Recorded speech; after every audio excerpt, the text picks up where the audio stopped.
Então o Senhor falou a Moshe, dizendo: envia homens para explorar a terra de Canaã. O Rabi Hia citou aqui o versículo: tu fizeste a aurora saber o seu lugar.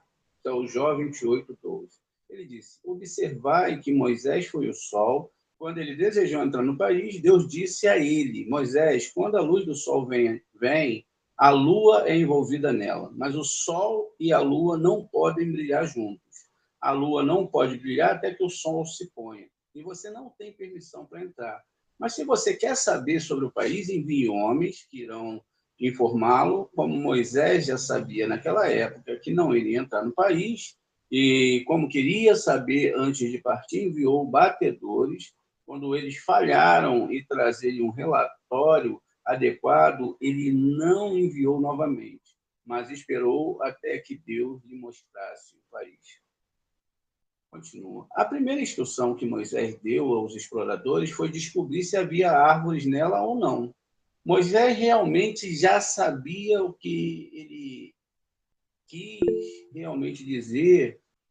Então, a primeira instrução que Moisés deu aos exploradores foi descobrir se havia árvore nela ou não. Qual é a árvore que a gente está falando aqui? A árvore que a Torá descreve lá no início. Não tem nada a ver com árvores. Moisés realmente já sabia o que ele realmente quis dizer foi a árvore da vida, a Torá, cujo lugar apropriado é o Jardim do Éden. Onde é o Jardim do Éden? Biná, não é nesse mundo, mas aqui está falando do Jardim do Éden terrestre. Se esta árvore existir, nele eu entrarei, mas se não, não poderia entrar. Observe que há duas árvores. Vamos entender aqui, ó. Existem duas árvores. Uma é Tiferet, que é representada pelo Sol, na nossa árvore sefirótica, e a outra é Malhut. Então, são duas árvores sefiróticas. Então, essas duas árvores sefiróticas é o que está sendo discutido aqui no texto. Uma é superior e a outra é inferior. Em uma das quais está a vida e na outra a morte. E quem as confunde traz morte sobre si mesmo e não tem porção no mundo por vir. O Rabi Isaac disse: Moisés tomou para si a árvore da vida. Ele tomou a Torá. E por que quis saber se ela estava ou não no país? Enviam homens. Rabi Judá citou o versículo aqui: como o frio da neve na época da colheita, assim é o fiel mensageiro para aquele que envia, porque ele dá refrigério à alma do seu mestre. Esse é Provérbios 25:13. O mensageiro fiel foi exemplificado por Caleb e Pinhas, que foram enviados por Josué e trouxeram de volta a Sheriná para habitar Israel, mas aqueles que Moisés enviou foram uma fonte de choro para gerações futuras e causaram mortes de milhares em Israel. A gente lembra no início da história de Josué, ele manda 2 espias. Hoje nós tivemos lá a aula, não sei se vocês já viram, se não assistam, para chegar a um nível mais elevado dentro da Torá, que falava de Raabe. A gente explicou ali que o sistema é Carrave, né, que é Keter, Rorimá e Biná. Então, eles foram enviados para esse sistema. Caleb, a gente já entendeu quem era. Pinhas, a gente ainda vai entender. E eles foram enviados por Josué e eles trouxeram a Sheriná para habitar Israel. No tempo que Moisés enviou, eles foram uma fonte de choro para as gerações futuras e causaram a morte de muitos milhares de Israel. Enquanto uma vez Rabi Ezequias e o Rabi Yossi caminhavam juntos, o segundo disse: veja, pelos seus olhares que alguns pensamentos o perturbam. Ele respondeu: estou refletindo sobre o versículo, pois o que acontece com os filhos dos homens, o mesmo acontece com os animais. Isto é, o mesmo evento acontece com ele. Isso é Eclesiastes 3:19. Este ditado do sábio Salomão me incomoda, porque quando a gente lê um sábio como Salomão falar uma coisa dessa, né, veja só, pois o que acontece com os filhos dos homens é o mesmo que acontece com os animais, isto é o mesmo evento que acontece com eles, ou seja, todos eles morrem de qualquer maneira, não tem benefício nenhum de ser animal, ou ser de sadique, ou não ser sadique, ou estudar a Torá, ou não estudar a Torá, vamos viver a vida. Esse é o assunto aqui, como que pode, né? Ele ficou muito, né? Esse ditado aqui do sábio Salomão, esse incomodou muito ele. E ele disse, por quê? Parece abrir os incrédulos, parece uma explicação para os incrédulos.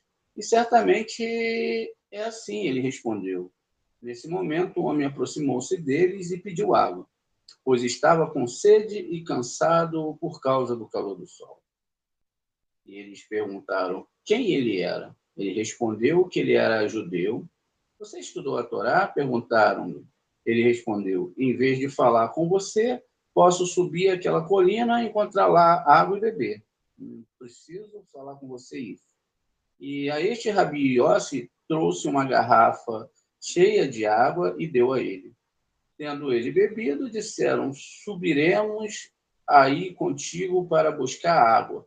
E eles subiram a rocha e encontraram ali um riacho gotejante, com o qual encheram o pomo. Então eles se sentaram e o homem disse a ele, você acabou de me perguntar se eu estudei a Torá? Fiz isso por um filho meu a quem dei um professor e de quem ganhei algum conhecimento de Torá. O Rabi Ezequiel disse-lhe, se for para o seu filho, tudo bem, mas vejo que para a solução dos nossos problemas teremos que recorrer também a outra parte. O homem disse, deixe-me ouvir, pois às vezes uma pérola é encontrada na bagagem do mendigo. Ele então citaram para ele o versículo de Salomão, e ele disse a eles, como você é diferente de todos os outros homens que também não sabem? Ele responderam, em que então? Ele disse, esse é o caminho. Salomão entendeu o versículo, e ele não disse isso no seu próprio nome, como o resto do livro. Ou seja, todo o livro é composto por ele, mas isso ele não disse no seu próprio nome, mas repetiu que os tolos mundanos dizem, que o acaso do homem é o acaso da besta. Isto é, que este mundo é a cena, né? É a cena de quem não tem chance. E não há providência, mas a chance do homem é a chance da besta, são as mesmas. São animais, maldição para aqueles animais. Para aqueles todos, para aqueles que são descrentes sem fé. Teria sido melhor se eles nunca tivessem vindo ao mundo. O que Salomão respondeu a eles? Quem conhece o espírito do homem, que sobe ao alto, e o espírito do animal, que desce à terra? Quem desses tolos que não tem a honra do Rei Supremo sabe que o espírito dos filhos dos homens ascende a um lugar precioso e sagrado para ser nutrido pelo brilho superior do Santo Rei e para ser incluído no bando dos vivos, enquanto o espírito da besta desce à terra e vagueia até aquele lugar onde está todo homem de quem está escrito, a imagem de Deus ele fez o homem, e que há um espírito para tudo. Nele serão como a palha do vento, então deixados na guiena e não ascenderão por todas as gerações. O que a Torá está falando? Que lá no primeiro capítulo de Bereshit, existe um homem que é construído, chamado a imagem de Elohim. Vamos dar uma olhada. Isso vai estar num vídeo que vai sair mais profundamente nos próximos dias, já está gravado. E aqui em Bereshit, ele vai citar exatamente ligado a essa questão da Isha, na verdade quer dizer Enoche, que é homem débil, ou seja, homem ou mulher débil, que não tem a Torá, que não conseguiram ainda construir essa Torá ou começar a construir essa Torá. Então, veja, aqui no versículo 27, vai berá Elohim, né? Deus criou, Et Adam, veja, o homem ele é formado da letra hebraica, todas as coisas, então Radam, e Betsilmo, Betlehem, Elohim, Bará, Otô, Zahá, Ukevá, Bará, Otam. tem a palavra emet aqui. Veja só, então, o que a gente está lendo aqui. Que o homem foi formado exatamente à imagem de Elohim. Esse homem que é formado à imagem de Elohim, que não cria uma alma superior, ele vai perecer. Ele não tem a certeza absoluta disso. Todos os homens que não estudam Kabbalah, não estudam a Torá, não conseguiram construir uma alma superior. Ele só tem a alma do nível Nefesh. E essa alma, quando ele morre, como ele não tem ligação com os mundos superiores, ela é chamada de alma que é a imagem de Elohim. Quem é Elohim? Vamos ver no próximo capítulo, então. No capítulo 2, vamos ver, ó, vai ser Adonai Elohim. Aqui já mudou, tá vendo? Não é só Elohim. Yud Kei Vav Kei está sobre Elohim. Então, a criação que está se falando aqui, a gente sabe que esse nome, Yud Kei Vav Kei, está em Biná. É que o homem começou, diferente daquele Bnei Elohim, ele começou a subir os mundos espirituais. Ou seja, ele está criando uma alma. E aí diz aqui que ele fez, né, ele formou um homem do quê? Do pó da terra. Então, ele fez o homem do pó da terra, ou seja, do afar, e aí ele soprou a vida no humano e ele se tornou-se ser vivente. Veja, ele sopra dentro do homem a Neshama. A Neshama, né, e aí ele vai se tornar uma Nefesh vivente. A Neshama é o grau maior da árvore da vida. Então, o que está falando ali não é sobre uma criação, é sobre ser soprado esse nível de alma, porque a gente tem a Nefesh, que está aqui no nosso mundo, Urua, que vai atravessar essas 5 sefirotes, e aqui a gente tem a Neshama. É isso que o Eterno está falando, da evolução do homem através da Torá. Então, dentro desse conceito, a gente continua aqui. Então, essas pessoas, né, ele tem aqui, olha, a imagem de Elohim. Ele não tem ainda a imagem do Eterno porque ele pensa essas coisas. Ele pensa que não há um julgador, ele pensa que não tem justiça. Quantas pessoas a gente pergunta aí, conversa, aí, que não tem Deus, que não tem justiça nenhuma, enfim, eu não vou acreditar assim, etc. Enfim, então, veja, a metáfora aqui é sobre essa construção. Vamos continuar aqui. Então, diz aqui, quem desses tolos não tem a honra do Rei Supremo sabe que o espírito do Filho do Homem ascende a um lugar precioso, sagrado, que é lá em cima, nutrido pelo brilho superior. A imagem de Deus, ele fez o homem, que há um espírito para tudo. Eles serão como a palha ao vento e serão deixados, olha, na guiena, tá vendo? E não acenderão por todas as gerações, tá vendo aqui, ó? Então, aqueles que não se apegam à Torá, que não estudam a Torá, pode ser do grupo melhor que tem no mundo, da melhor união do mundo, pode se doar o alimento para o mundo todo, pode, sabe, se sacrificar pelo outro. Se não estudar a Torá, não vai ter como a pessoa ascender ao nível que tem que ascender. Por quê? Porque ela não vai entender a Torá. Ela não vai entender essas coisas que a gente está entendendo agora. Elas não vão se aplicar no estudo da Torá. O Rabi Ezequiel e o Rabi Yossi se levantaram e o beijaram na cabeça. Veja, olha a explicação que tinha lá de Shilomon, que não era uma palavra dele e que estava falando de um assunto totalmente diferente. O Goi que lê aquilo ali, ué, que vantagem tem, né? Eu seguir a Torá, estudar a Torá, ficar entendendo isso tudo, se eu vou morrer mesmo, se não tem nada além disso. Porque ele não chegou nesse nível de consciência. E o que está acontecendo hoje com as pessoas? Pegaram, traduziram a nossa Torá, traduziram o Taná, fizeram tudo errado, deixaram a cabeça das pessoas achando que a Torá tem confusão, porque não conhecem gematria, não conhecem os 32 caminhos de Torá, não conhecem o pensamento dos nossos sábios, nada disso eles conhecem. Então, veja, eles se beijaram, eles agradeceram porque eles descobriram esse grande segredo, e eles disseram assim, você sabia de tudo isso? Mas nós não percebemos, porque eles tinham a impressão de que aquele homem era muito simples. Eles perguntaram e ele não falou nada. E aí ele disse: bendita é a hora em que nós te encontramos. Ele então continuou: este não é o único exemplo de tal emprego. Há um exemplo, o versículo: este é o mal entre tudo o que se faz debaixo do sol. E o mesmo acontece com todos. Isso é Eclesiastes 9:3. Que é como dizer: o que o homem mal diz é apenas uma oportunidade para todos. Ou seja, e continua: porque quem escolhe o mundo futuro não faz nada, porque estamos bem seguros de que não há confiança para todos os seres vivos. E também, um cão vivo é melhor do que um leão morto.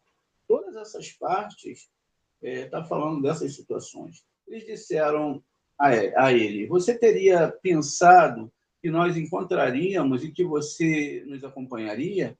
Esse homem respondeu: se eu tivesse feito isso, a Torá me chamaria de tolo, e ainda mais eu teria perdido minha vida.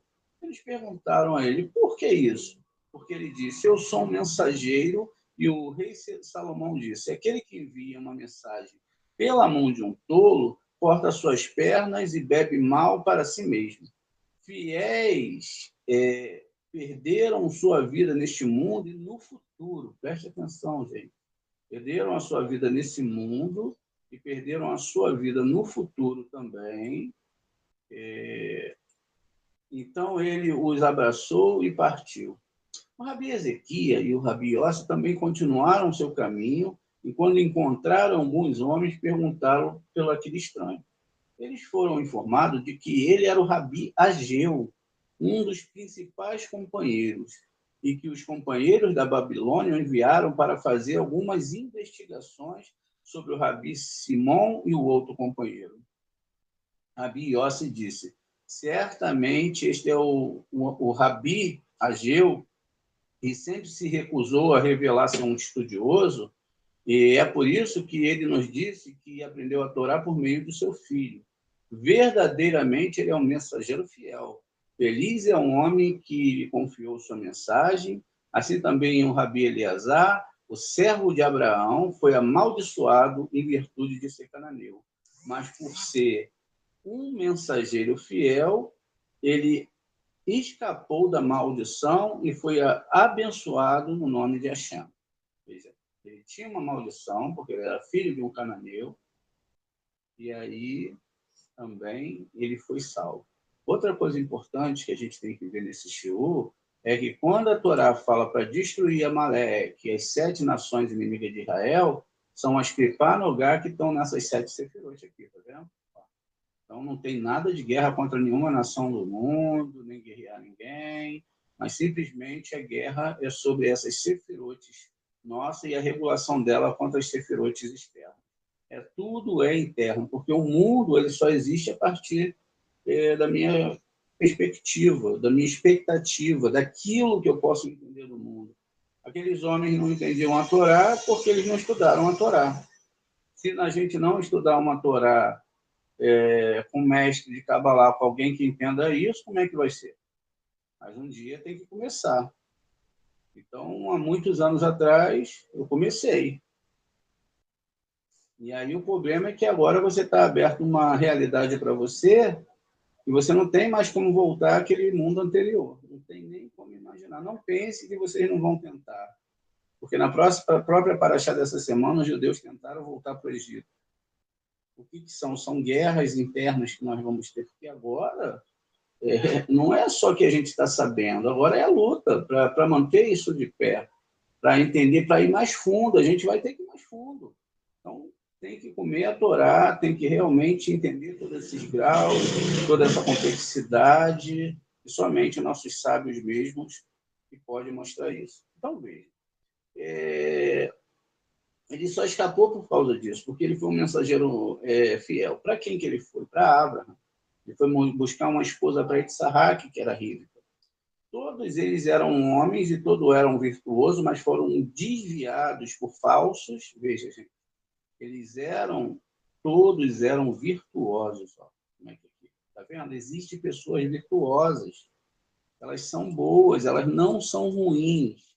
Mas elas são ruins porque elas não tiveram como entender a Torá. Alguma coisa não atraiu elas para a Torá.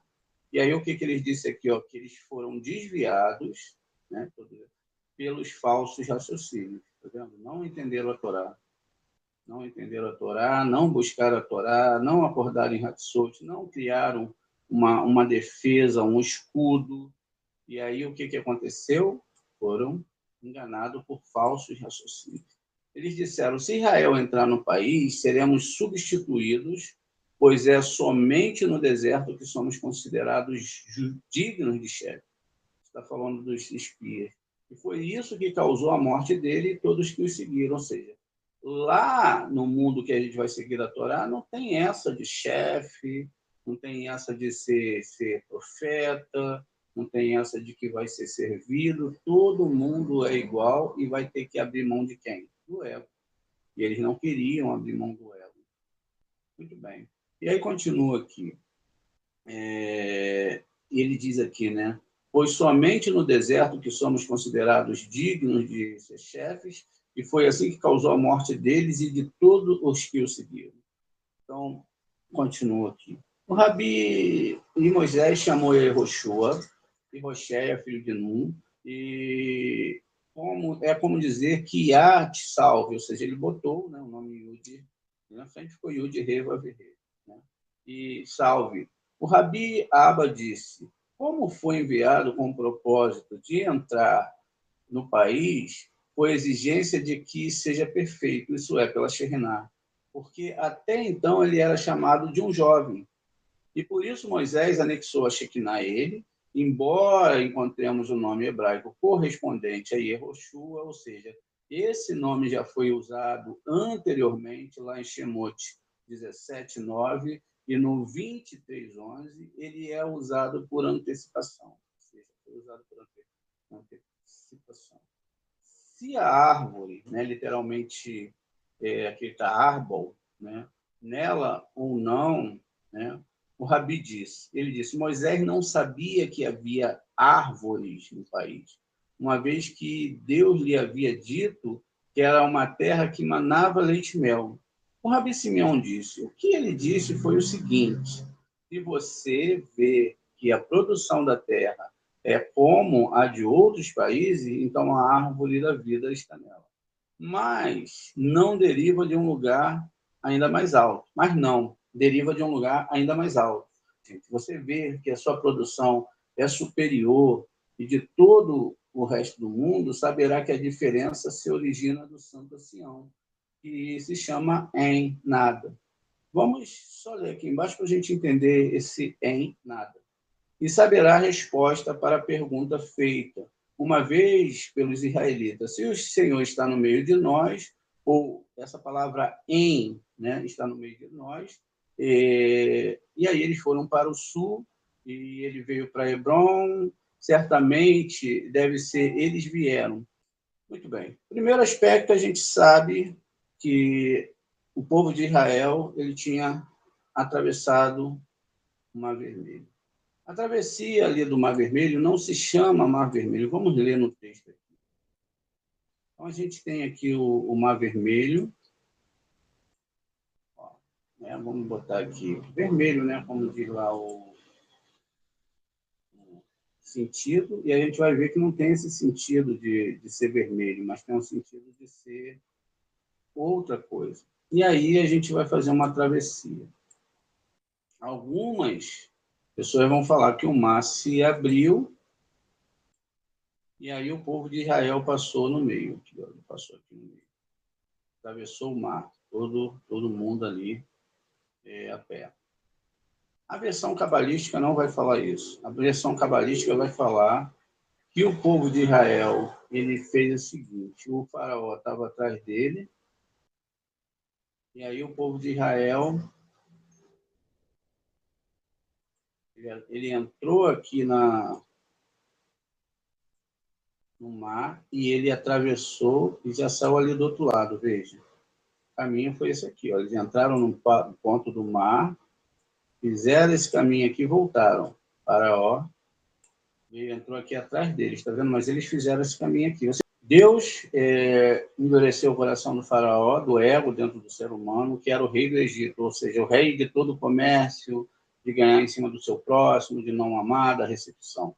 E ele perseguiu os israelitas enquanto eles partiram desafiadoramente. E aí continua aqui. Os egípcios perseguiram todos os cavalos da carruagem de Faraó, seus cavaleiros, guerreiros, e os alcançaram, os acamparam à beira-mar, perto de Pi-Hanerote, diante de Baal-Zephon. Ou seja, Baal é a palavra Senhor, quando o homem ele tem muito ego. E diz aqui, ó, ele levou 600 de seus carros escolhidos.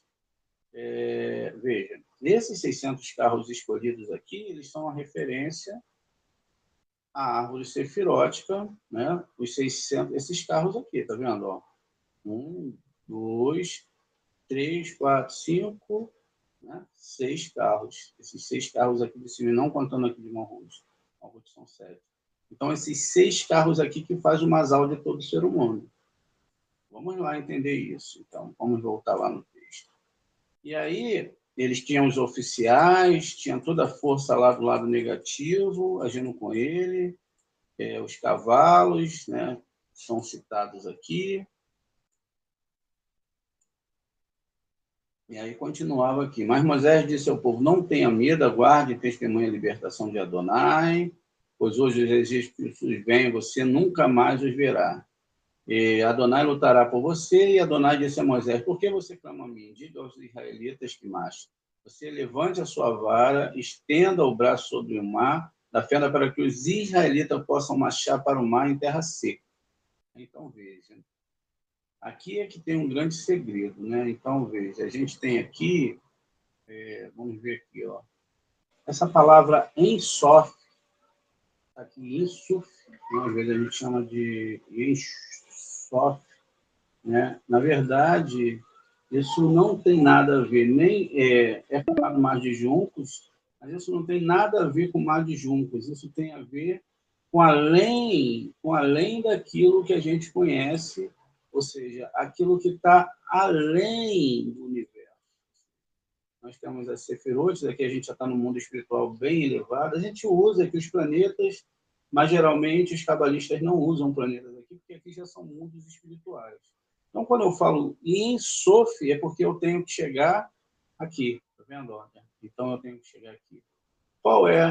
Como que a gente define isso? Através do espelhamento das letras hebraicas, através desse espelhamento. Aqui a gente vai ver que nós somos um CRI. Um CRI que tem que ter uma tela e essa tela vai ter que espelhar o que vem de baixo para cima. O que vem de baixo para cima? As letras começam lá em Aleph, daqui de cima, e elas vão espelhar aqui em mim. E elas vão subir. Quando elas subir, elas têm que voltar espelhadas com o que eu joguei para cima.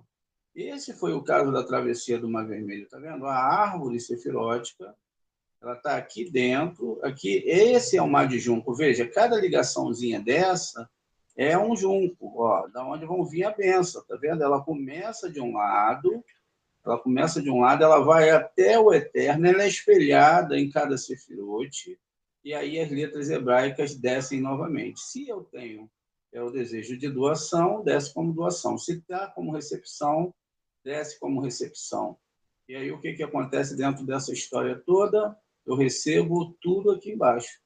Tudo, exatamente. Desde a primeira hora que eu abro meu olho, tudo que eu vou pensar, tudo que eu vou fazer, vai vir lá de cima. Do espelhamento que eu faço aqui de baixo para as letras lá em cima. Só que tem gente que está na árvore sefirótica aqui de baixo. Ele está aqui dentro dessa árvore de Malhut. Então, ela tem que passar todo um processo de retificação, todo um processo de abrir mão de receber para si mesmo, para entender o mundo da adoração, sair dessa Torá que a gente lê muito de esquerda, onde a gente vai ter sempre alguém que vai morrer pelo outro, ou que é mais importante, ou que é menos importante. Não. Apesar da gente ver tudo que nossos sábios falam, ele está falando que você tem que estudar a Torá, você tem que construir uma alma, Você tem que se dedicar com toda a força no mundo, tudo que você tiver, todo o desejo, tem que pedir a Hashem para você amar muito a Torá. Imagine, para você chegar lá no final do universo, mandar essa essência, só que a gente não manda essa essência sozinho. A gente só manda essa essência em grupo. Por isso que você tem que pedir a Deus para você amar as pessoas do grupo. Né? Cada um, olha, eu desejo assim, amar meu próximo. É no grupo, é esse grupo que vai fazer a diferença na sua vida. Então, por quê? Você não pode viver as experiências que você vai viver no grupo, em amar seu próximo como a ti mesmo, não na intensidade que você pode viver no grupo, como você vai viver lá fora, porque lá fora é outra situação. Lá fora é outros pensamentos, são outros pensamentos, é outro tipo de amizade, é outro tipo de entendimento. Então, por isso que o povo todo, segundo o relato da Torá, passaram juntos. E toda essa descrição vai ser sobre a árvore sefirótica. Nada aconteceu aqui no mar não foi aberto nada, e é muito mais difícil abrir o universo para chegar a Shem. Porque o Deus que faz milagre aqui em vista do Deus que está sendo descrito pela Kabbalah, um Deus que mantém a lua no céu, o sol brilhando, todos os planetas, toda a vida, é Ele que cuida de todas as coisas, Ele não precisa fazer de milagre para provar nada para ninguém, enfim. Essa é a nossa aula de hoje.